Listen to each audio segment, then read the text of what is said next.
Sarah Jane is an absolute badass inside of CPA. Yeah, she truly is a Wonder Woman, and she's pulled in some really, really cool clients organically. And I know that's a dream for most people, and we talk about kind of the brass tacks of that. I kind of real time give her a bit of suggestions as to, kind of all the attention she's grabbing from her niche personal brand, something we talk a lot about in CPA. Building just you really don't need a large following. You just need a really small niche personal brand that is highly targeted to the sort of business owner that you want to attract to your agency. And she's managed to do that. But real time, you'll even see me give her some suggestions on kind of how to get more out of that with appointment setters, with some SDRs, with people really following up on these leads. So yeah, you guys are in for a treat. As always, down below, you can find the Gadzhi giveaway winner, number one. And number two, you can also find a link to book in a call with Max to speak about copy-paste agency. Once you book in that call, make sure you watch that 25 minute demo. It goes over, literally, I just pull the curtain back and show you not only what's included in the program, but also what it's like being a member of CPA. How we give clients to CPA, how we give performance marketers to CPA students, the community inside of CPA, kind of everything else that comes with it, the tracking, the reporting, the proprietary software that we've actually created at our own agency, struggling to speak today, at our own agency and given to our students within CPA. So yeah, definitely go check that out and enjoy the interview. So, ladies and gentlemen, today we are joined with Sarah Jane, all the way over in America, in what looks to be a very Toronto. Toronto. Oh, my bad. Yeah. In what looks like an absolutely stunning WeWork. I'm not gonna lie. Initially, when we turn on the camera, because Kieran does this, he has like a virtual background. It looked so like picturesque that I genuinely thought you just had like one of those Zoom background things. So love the WeWork. Especially at the price point we were saying. Yeah, really good deal we're getting right now. So I'm really appreciative of it. That's awesome. Yeah, a lot to cover inside of this interview. But if you give the audience maybe just a little bit of a rundown as to how you got involved with this weird, wacky world of social media marketing. Yeah, so I actually got involved in social media marketing when I had just finished high school. I finished high school, I was enrolled in university, and my sister actually has like a web design agency. And so she was doing web design at the time. She was like freelancing and she was taking on a lot of projects. And that was when social media marketing was kind of new, kind of fancy. And this was circa like 2014. So 2014, she was like, can you do social? And I was younger at the time. I was like, yeah, I can do social. So she brought clients on and I was freelancing for her. And I did that all throughout university. So I never worked a traditional job. I was like getting like $500 social media marketing clients, $300. I'm ashamed to say like some $100 gigs. And it was just really basic stuff, just organic content, things of that nature. And I did that all the way throughout university, but I never had like an in-depth look into like the agency space. And like she was just freelancing it and just like doing her own thing. And it wasn't really like what it is right now. And so what happened was I was in university for like a science related degree. And I realized coming towards the end, I'm like, yeah, this is not going to happen for me. I'm probably not going to be a doctor. So what skills do I have? What can I do? And so that's when I kind of decided during like my last year, I'm like, okay, like I've got to kind of get it together. Let me actually take this social media stuff to like the next level. And so what happened was I was just looking around, and I actually came across Kat Howell's program, and that was what I took to teach me how to actually run Facebook ads. And so like I was really obsessed with like being a great service provider, and like at the time I didn't even know what the term media buyer meant. But I just knew that I needed to learn how to do this properly, learn how to run ads, because that was like the hottest thing. And organic content was just stressful. And I really didn't like the fact that like I didn't find it quantifiable. There was like a lot of social ROI for like followers and likes and things of that nature, but not a lot of like monetary ROI. So even the clients that I had, they were staying on for like a couple of months and then they would leave because they didn't feel like they were really getting the best bang for their buck. So I did that for about 4 months and I learned a lot about Facebook ads and ran them on the fly. And so after that, I was still lost. Like I was like, okay, I know how to run ads. This is great, but like, what's next? Like, what do I do? So I enrolled in like this local like entrepreneurship training thing in like my community in Toronto. And so I formulated like the building blocks of my business. But still, I was like, what's next? What do I do? How do I obtain clients? I know about this awesome world of social media marketing, and you can do so much stuff and make a lot of money, but I still didn't know about like how to actually, I think, formulate my mind to actually execute and actually achieve the levels of success I was hearing that could be possible. And so I actually found that about you, even from a video on YouTube. I think it was with Odie Productions. And you did, I don't know if it was like an interview, something like that. And I was like, okay, like this is interesting enough. And that wasn't really my space on YouTube. So I'm like, let's see what these guys have to say. And I think you dropped a free module of six-figure SMMA, either on YouTube with him or in conjunction. I think it was like a 30-minute module. And as soon as I saw it and heard what you had to say, I was like, holy crap, I need to get into this guy's program. I need to hear what he has to say, because this is really like the stuff I need to kind of take what I've learned to the next level. And so what happened was, full disclosure, I essentially bought it bootlegged.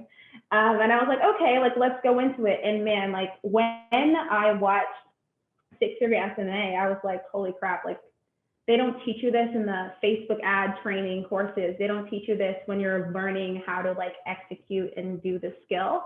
And so I knew in that moment, I actually went into monk mode for like a couple of months after that. And that's when I really started to like develop habits and skills that helped me execute and kind of get to where I needed to be. I told myself, I'm like, whenever I get enough money or whenever I quote unquote make it, I'm definitely going to invest in his programs, because like that is the one that kind of pushed me over to the next level. And then, yeah, circa, I think 2020, maybe August, I hopped on and joined CPA. So straight from six-figure SMA to CPA. Wow. I wish you'd seen Agency Incubator first. Like looking back at the six-figure SMA, it just gives me like the ick. Like, I'm like, oh, it's so bad compared to like Agency Incubator and this and that. But okay, that's awesome. So in terms of timeline, I'm assuming from what I gather it was around like 2018-ish, where you were like, okay. It was 2019. 2019 is when I kind of discovered six-figure SMA. Yeah. Okay. And it was at that point where you were like, okay, like let's stop these small little freelance gigs. Let's bring on some retainer clients and work on this ad thing. But it seemed like first you were infatuated with this idea of becoming, well, I guess you didn't know it at the time, but infatuated with this idea of becoming an amazing media buyer. Yeah. And then from what I understand, there was a little bit of time between that and, hey, let's actually go from just being really good at delivering the skills to like understanding other aspects, being a real agency owner. What was the sort of timeline between that? So that was about, say, like 4 months.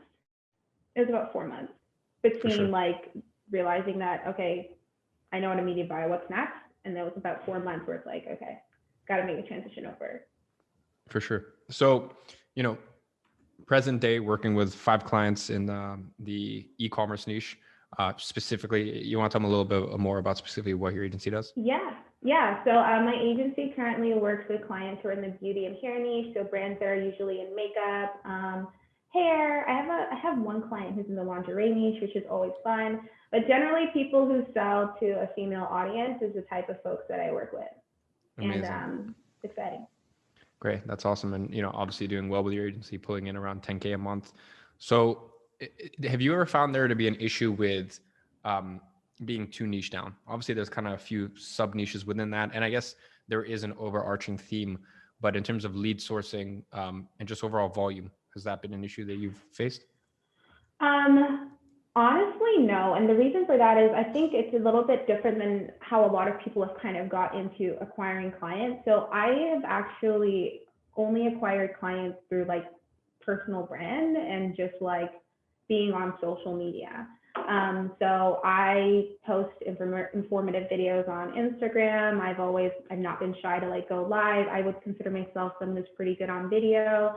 And so what I did was, as I was like learning how to media buy, and as I was learning like things about Facebook ads, all I would do is I would make like videos and like carousels and just post them on Instagram.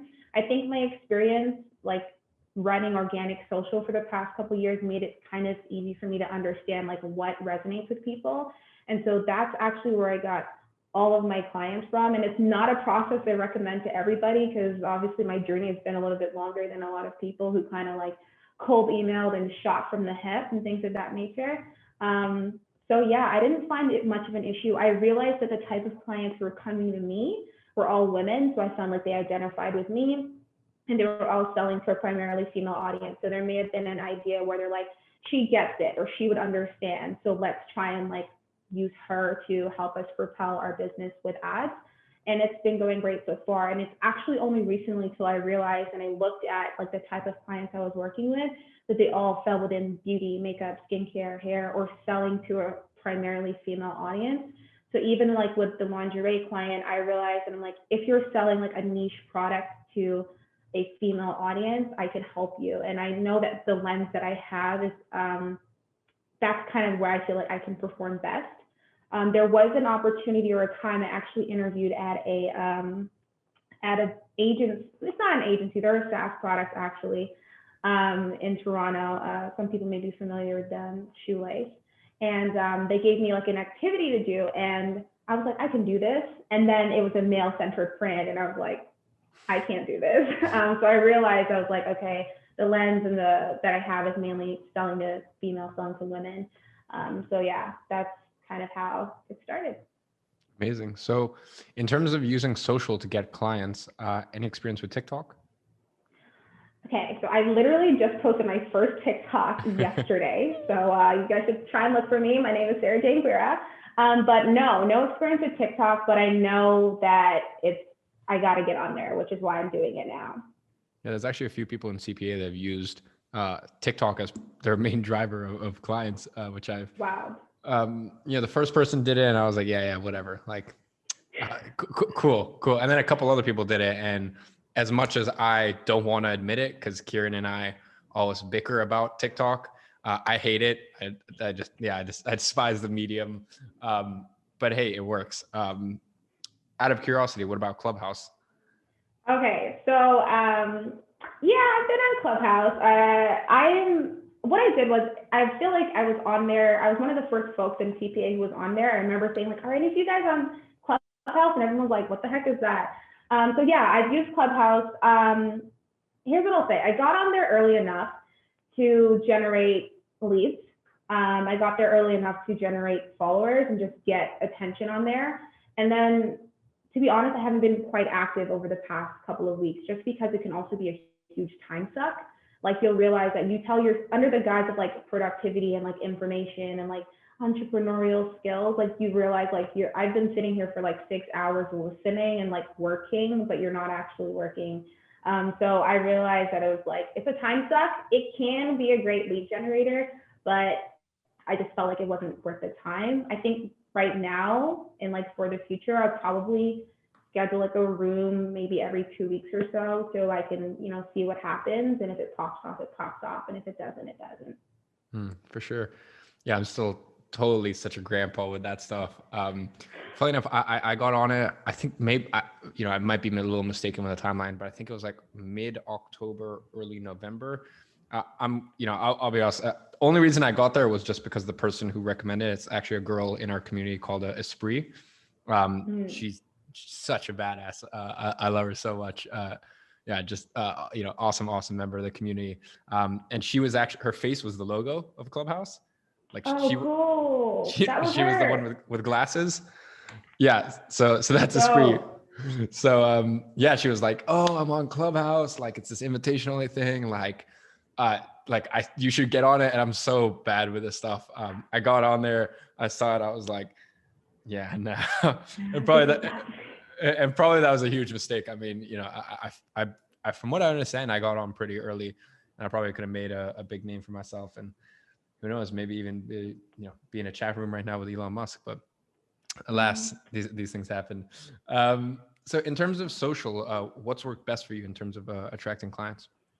Yeah, it's just been Instagram. And like, I've realized at this point, like if that's where 100% of my clients have come from, then I'm going to focus my efforts there. However, I do recognize the need to like find something that's a little bit more scalable and less dependent on like my content generation and things of that nature.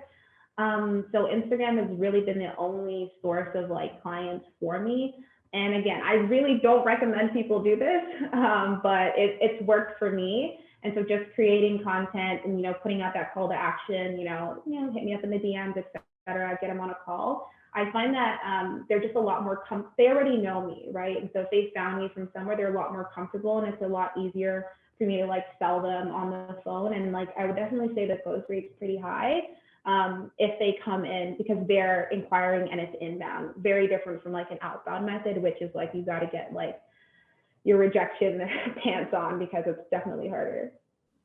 For sure. So I get the impression that it would absolutely kill you to let go of service delivery, or you have a really tough time with that. Am I correct in saying that, or do you have someone on your team? So I actually have I've gone through like 2-ish media buyers. I do still do service delivery for a few clients, and just reason being is it's going great.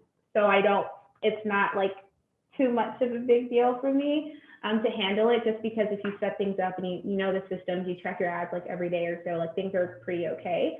So I don't see the point in like losing margins in that respect. But for a lot of for more of the like aggressive clients, I definitely I have a media buyer for them. And when I say aggressive, I mean aggressive budget. For sure. So switching gear, out of curiosity, in terms of you seem like a very social person. You seem like you're pretty good at networking, this, that. Kind of from a social perspective, have you made a lot of friends in the space? Like, are a lot of your friends in real life business owners, entrepreneurs, this, that, or is there like a clear separation? Yeah, unfortunately, there's like a clear separation. Just because as soon as I knew in like my last year of university, I'm like, yeah, I'm probably not going to do anything with this. So a lot of my friends were like very like school focused and are still like in school, or like, taking like doing a master's or something like that.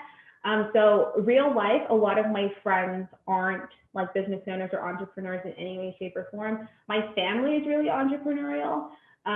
So that's really all where I get my entrepreneurial juice from. And of course, the CPA WhatsApp group, invaluable. Yeah, it's a little cultish in there, actually. Like it's crazy. Yeah, it's crazy. Like I don't know. It's hard to explain to anyone who's not in there, like the community we have in CPA. I've never seen anything quite like it. Speaking of your family, what did they make of everything? Because obviously, assume, the pride of, my daughter is going to become a doctor, this, that, and the next minute, oh God, oh yeah, like I'm a social media marketing agency owner, and they're like, what? So actually, I think my dad was the one who was like the most like seriously of it all, but I kind of held my ground in it, because he was like, okay, you're not going to be a doctor, dentist. What about dentist? And I was like, no. What about pharmacist? I was like, no. What about physio? I'll take physio. And it was kind of like, he was kind of like, what's going to happen when like Facebook goes down, right? And his favorite example is like, there used to be AOL, and there used to be Hotmail, and now it's Gmail. Like things like rise and they fall, and this isn't like a stable like industry to be in. And that was him like initially. And I was kind of like, look, man, like I'm gonna figure it out. Like I'm gonna do this. And like I can say I'm definitely blessed, because like my family, like they're not haters. You know what I mean? Like they're pretty entrepreneurial. My dad does business. So no one was like, you're insane, I can't believe you're starting a business. But I definitely felt like he had a lot of like hope and trust that I would be like the outlier and not be an entrepreneur, and I'd go and like become the thing that he can brag on. But unfortunately, that wasn't the case. Right now, like I can definitely say that they're wildly impressed, but I do tend to keep my business to myself. But yeah, I definitely feel like it was, in the moment, it was definitely like crushing, but to see me make something of it was definitely reinforcing for sure. Amazing. So where do you want the agency to be at the end of 2021, and kind of what are the steps you're taking to get there? Yeah, so 2021, I can definitely see the agency at like 50K a month. And the reason for that is because I'm like implementing cold email now.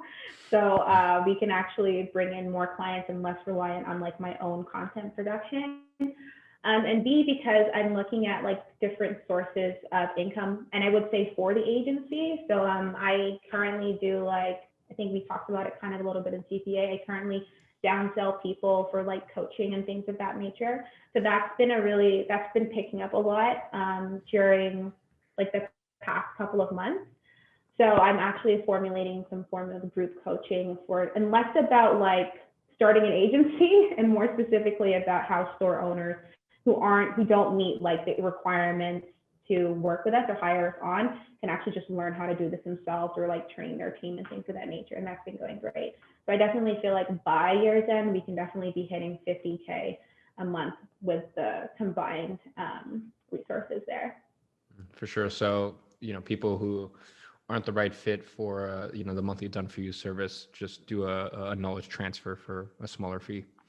Yeah. Have you thought about having your appointment setter or having an appointment setter come in and basically just reach out to all the people who are following you from your own account? I have not, but that's actually a pretty good thing that I might consider. Yeah, because they'll assume it's you, and you're already, they're already following you, so they'll be elated and over the moon. And yeah, I mean, there's so much business that goes on in Instagram DMs where most of the time it's an appointment setter or a salesperson or this or that, quite frankly. So I think that would be the easiest way for you to double your revenue, like within the next 30 to 60 days, because you're probably not getting as much juice out of your social platforms as you could be. That's really great advice, and I think we'll implement ASAP. Awesome. Well, yeah, that pretty much wraps it up in terms of my questions. Yeah, we definitely covered a good spectrum of topics, personal and business. So yeah, I just want to thank you for coming on and sharing your wisdom. Thank you for having me.